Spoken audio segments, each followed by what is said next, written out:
Welcome back to New Day right here on TV3. Time for Heartbreak, and today is a very interesting topic. Should women sue men for broken promises, especially in relation to marriage?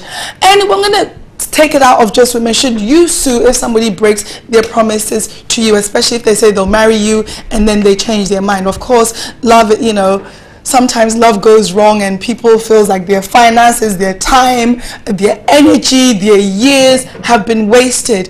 And if they feel like you've deceived them, is it right? Is it moral? Is it legal for them to sue? I have three guests and we're going to be having this discussion. First and foremost, I have sitting right next to me General Intatia, comedian extraordinaire. And right next to him we have Philippa Tete, who's a Fashion GH executive producer.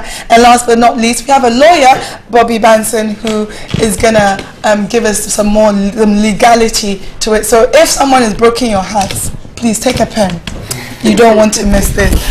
Okay. This topic is quite a dicey one. A few people get their view. Me personally, if you break my heart or you break your promise, I'll probably just be so embarrassed. I'll just go home. I'll just cry for 6 months and lose lots of weight. And when I finish, I'll be all hot and skinny, and I'll be like, get another man and move on. That's me. That's just how I deal with it. I'll just cry in my little corner and move on. But people handle, breakups different. I'll start with you, Philippa. Would you sue somebody if they broke a promise to marry you? It depends. Okay. Me, I wouldn't. I don't think I can. With thinking of society and all that, they frown at it. I mean, if your mom or any family member should hear of this, I mean, they would think.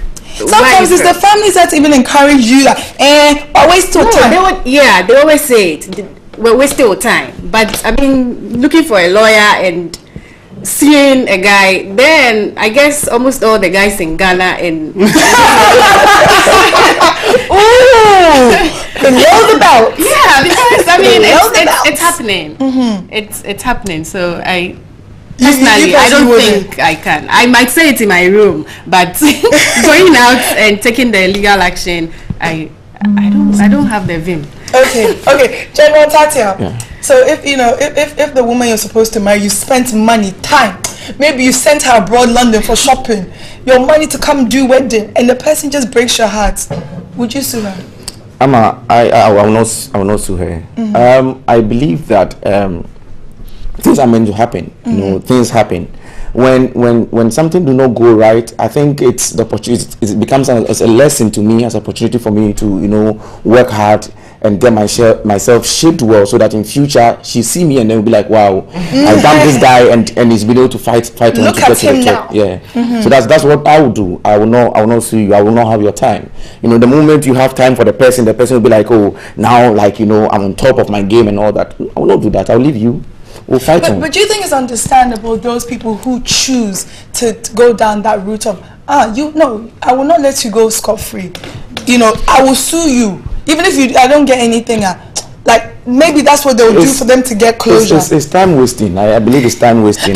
Because you wasted your time, so you waste the time.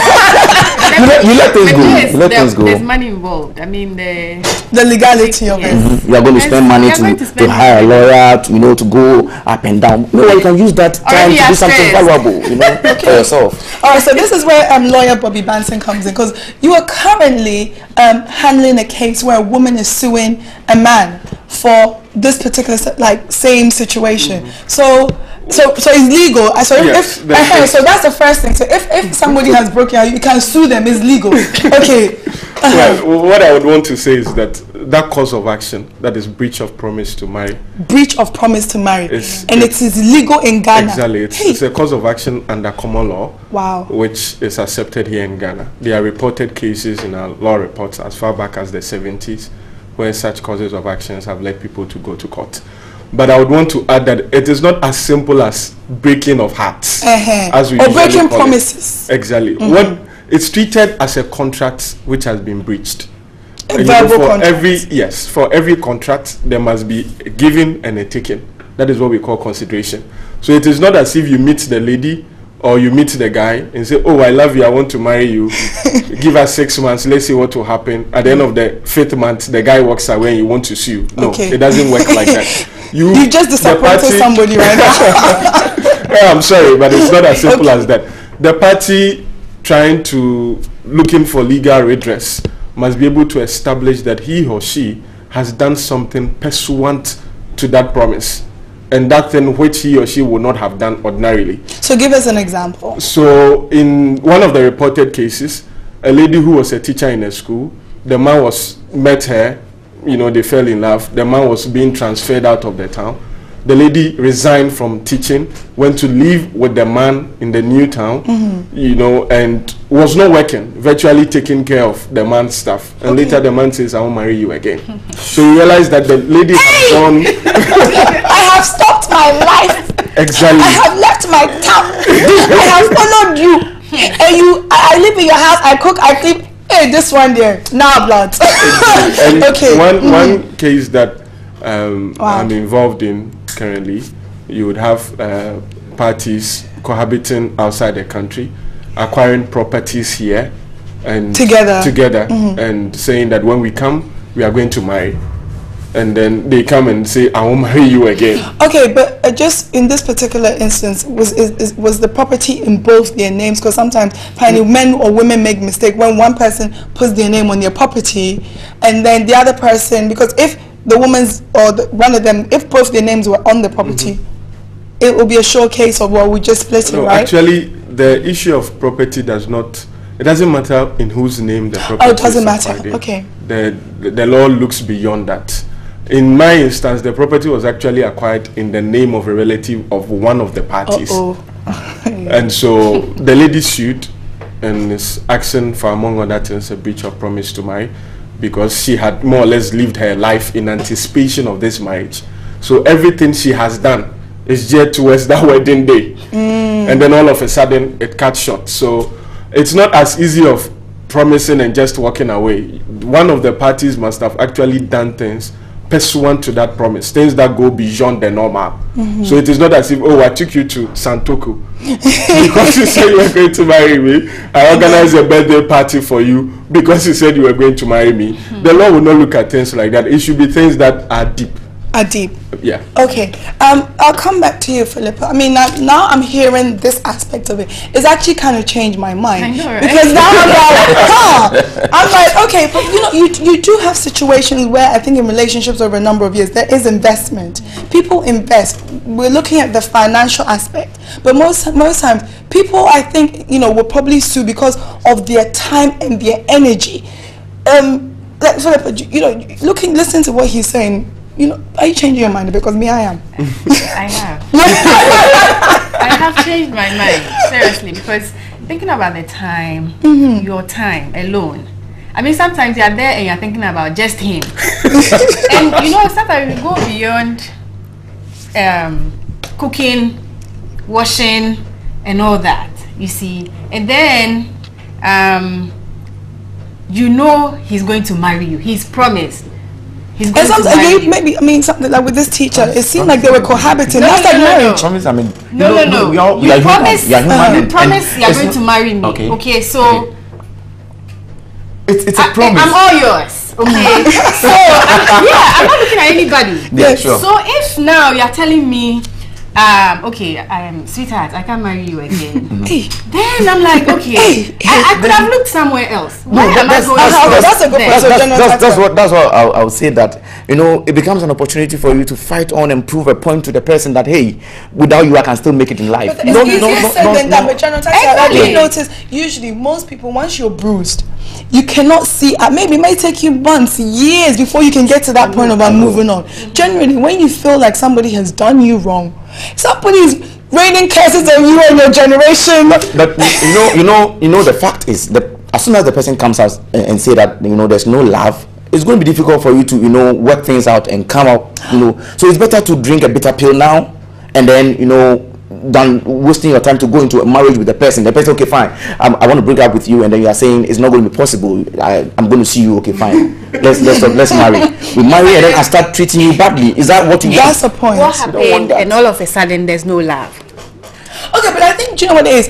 Maybe sometimes these men or women are ready to move on, but they want to be compensated. Is that what it's about? Is it about the compensation? Yes, it's not like I want you to marry me no more. Compensate me for my time. I don't think it's once they go to court and then ask for remedies for breach of promise to marry, what they are looking out for is damages. That's why I said it's treated like a contract. So the court will not order that, hey, go and marry her. No, yes. Or hey, go and marry him. You know, the courts look at the circumstances. This lady has actually invested beyond what an ordinary person would have done. And so looking at what she had spent in terms of time, in terms of energy, let's award her so and so and so amount. The truth is that because there was no marriage properly so-called, whilst the suit is in court, both parties are allowed to live their lives and even marry. Okay, but it's more for the monetary compensation. Okay. Some people would want to do it out of principle and say that, hey, okay, I have moved on. I know you've also moved on, but because I did this and that and that and that, I want to make sure that I get my pound of flesh. Okay. I have no emotions attached, purely on the matter of principle. If you give me X amount, I will drop it. If you don't, let's go and fight in court. If you spend 5 years, 3 years, 2 years, I don't care because I have moved on. Maybe the next partner is even supporting him or her. To even... Exactly. It happens. So you would have a lot of considerations coming into bear before people take such a decision. But for me, the underlying fact is that it is allowed under the law. If you weigh the circumstances, you look at the emotional aspect, the financial cost, and everything, you want to shoot. There are a lot of lawyers who will help you fire. It's interesting though, all the cases which have happened in Ghana has only always been women suing men. Have there been any men suing women for the same, as far as you know? There has only been women, but I know of a case where a man threatened to sue. Threatened, but he didn't go through. He didn't go through because the woman ended up compensating him. Oh, so she just paid him? Yes. You see women, you see the woman, I won't waste time. Hey, take your money and go. Please, all right, we're going to continue in just a moment. Solace is standing by for some comments on this topic and a few things we've been discussing. Over to you, Solace. Over to you, Solace. You know, I'm laughing right now because I'm extremely happy. And I'm extremely happy because I actually heard from the lawyer saying that it is actually legal. Legal. It is actually legal to sue a guy or sue anyone, your partner, for breaching a verbal contract, especially if they said, I want to marry you. That is amazing. I'm sure a lot of people out there, especially the women, are quite happy. So welcome to chat room. And if you were watching, you know, Heart Bay right now, what we're talking about is, can a woman sue, or you know, does she have a legal right to sue a man, or does a man have a legal right to sue a woman if, you know, they go by rescind on their decision to marry the person? I know it's quite interesting, and of course you guys definitely had a lot to say about that. So let's move over to the giant screen and then read out what you had to say.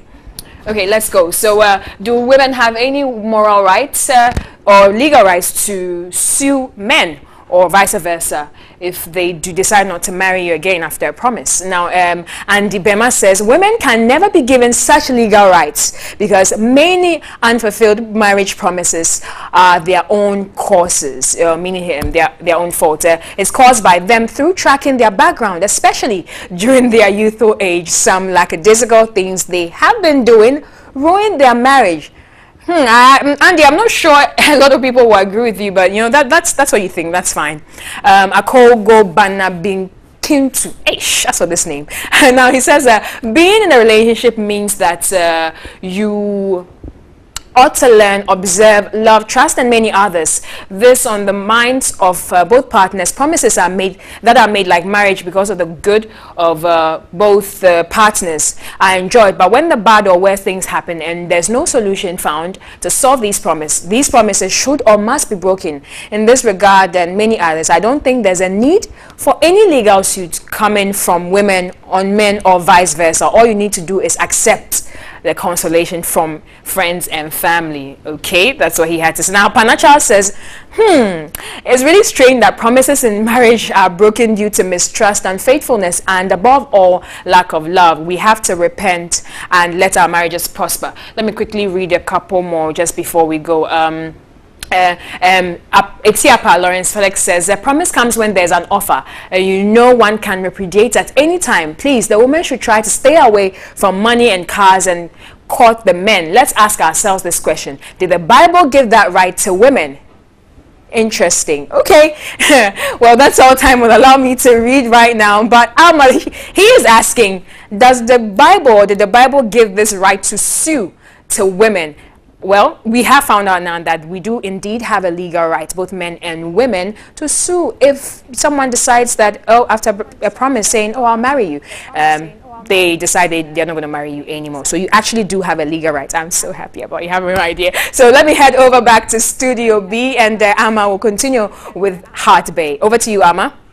Over to you, Amma. In fact, I'm suspecting you, Solace, because this one you are too excited about. I'm suspecting you. But as the lawyer said, it's not just because the person refused to marry you. It has to be some kind of level of broken promise. But you know, it was interesting, the conversation we were just having, you know, off air. And the fact that it seemed like most of the cases on record are of women suing the men. And I kind of had a thought that maybe the reason more men are not suing women is most of these men who are financing women's lives, they're usually married men already. So how can they go and be suing the girls once the girls say, please, me, whatever, I moved on? No, but in those circumstances, you don't have the promise of marriage. You've got to promise of being the girlfriend. Exactly. Exactly. It's really business. It's like, okay, I'll do this for you, but I'm married. We are not married, but you would have to be committed to me. It's like going to buy, like they say, going to buy cocaine with counterfeit. If it goes bad, it is an issue. Nobody. Exactly. It's a crime. If you make noise about your wife and you know the hidden thing that you're doing is going to come out, so you have to keep quiet and enjoy it. So I side with you. So when you buy the girl the car and everything, and she says moving on, that's you just keep it. No, but the men will go for their properties. Hey, what if the wife finds out? Yes. No, if you have cases like if I'm a woman, I'll make noise about it. Yes. But those cases, those cases are not reported. They come to the lawyer. They say, I bought this girl this thing. They have no shame. No, because the lawyers that they go to are their friends. They don't just walk in. They are people that they know, you know, usually it's a clique, more or less. So, but like, legally, if they bought it for the girl and the girl is theirs, can they take it back? Trust me, man, 90% do not put their properties in the names of the girls. Silly girls! Let me, in fact, before we end, if anyone is buying you anything, put it in your name. Alright, we're out of time on this. I want to say a big thank you to my guests, Philippa Tete, to General Tatia, and also to Bobby Banson.